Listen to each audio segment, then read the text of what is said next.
का आखिरी कमरा। रात के ठीक 12:07 पर मोबाइल की स्क्रीन अपने आप जल उठी। Unknown number. रवि ने चौंक कर फोन देखा। उसने किसी को कॉल नहीं किया था। फोन उठाते ही दूसरी तरफ से धीमी भारी और टूटी हुई आवाज आई। कमरा नंबर 306। आज आखिरी रात है। फोन कट गया। रवि को लगा किसी ने मजाक किया होगा, लेकिन दिक्कत ये थी कि रवि इस वक्त कमरा नंबर 305 में ही था। सफर की शुरुआत। रवि एक फ्रीलांसर वीडियो एडिटर था। काम के सिलसिले में उसे अक्सर अकेले सफर करना पड़ता था। इस बार क्लाइंट ने उसे एक पहाड़ी इलाके में बुलाया था। देवगढ़। देवगढ़ एक छोटा सा कस्बा था जहाँ शाम के बाद सड़कों पर सन्नाटा उतर आता था। बस स्टैंड पर उतरते ही रवि को अजीब सा एहसास हुआ। लोग बहुत कम थे और जो थे वो नजरें मिलाने से बच रहे थे। पुराना होटल। रात ज़्यादा हो चुकी थी। रवि को एक ही होटल मिला। Hotel Shivangi palace. नाम भले ही बड़ा था, लेकिन होटल पुराना, जर्जर और उदास था। रिसेप्शन पर बैठा आदमी लगभग 60 साल का, सफेद बाल और आंखों में अजीब सी बेचैनी। रवि ने कहा, एक कमरा चाहिए। आदमी ने बिना ऊपर देखे पूछा, कितने दिन? एक रात। उस आदमी का हाथ एक पल के लिए रुक गया। फिर उसने रजिस्टर में लिखा, कमरा नंबर 305। चाबी देते वक्त उसने बहुत धीमे से कहा, रात में 306 के पास मत जाना। कमरा 305 साफ था, लेकिन ठंडा, बहुत ज़्यादा ठंडा। रवि ने बैग रखा और बिस्तर पर बैठ गया।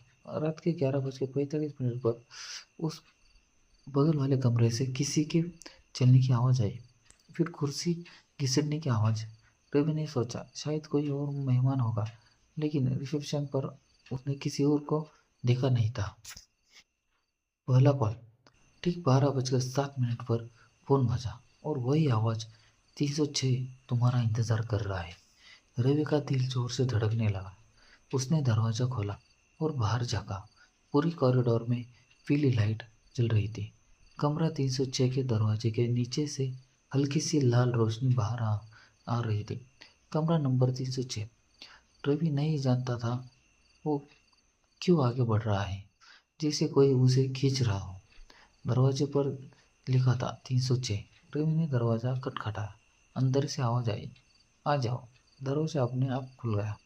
अंदर का सच। कमरा 306 बाकी कमरों जैसा नहीं था। दीवारों पर खून के धब्बे, छत से टपकती लाल बूंदें और बीच में एक टूटा हुआ आईना। आईने के सामने एक लड़की बैठी थी, सफ़ेद साड़ी, खुले बाल और गर्दन टेढ़ी। उसने धीरे से कहा, तुम भी देर से आ गए हो। फ्लैशबैक। अचानक रवि को सब दिखने लगा। 5 साल पहले यही होटल, यही कमरा। लड़की का नाम था अनन्या।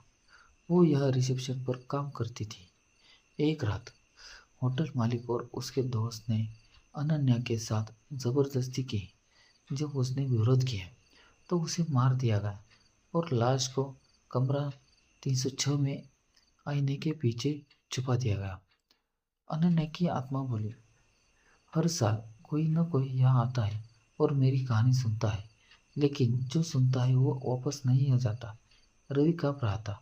मैं कुछ नहीं कर सकता, रवि बोला। अनन्या की आंखों से खून के आंसू गिरे। सिर्फ सच बाहर ले जाओ। भागने की कोशिश। रवि दौड़कर बाहर निकला। सीढ़ियाँ लंबी होती जा रही थी। लिफ्ट के दरवाजे पर आईने लगे थे। हर आईने में अनन्या खड़ी थी, एक साथ चिल्लाती, सच सच सच। सुबह की खबर। सुबह होटल के सामने भीड़ थी। कमरा 305 में रवि की लाश मिली। आईने के टुकड़े उसके हाथों में थे और दीवार पर खून से लिखा था, कमरा नंबर 306 आज खाली है। शाम की खबरों में देवगढ़ के होटल शिवांगी पैलेस को सील कर दिया गया है, लेकिन रात 12:07 पर किसी और शहर में किसी और फोन पर एक कॉल आता है, कमरा नंबर 306 आज आखिरी रात है।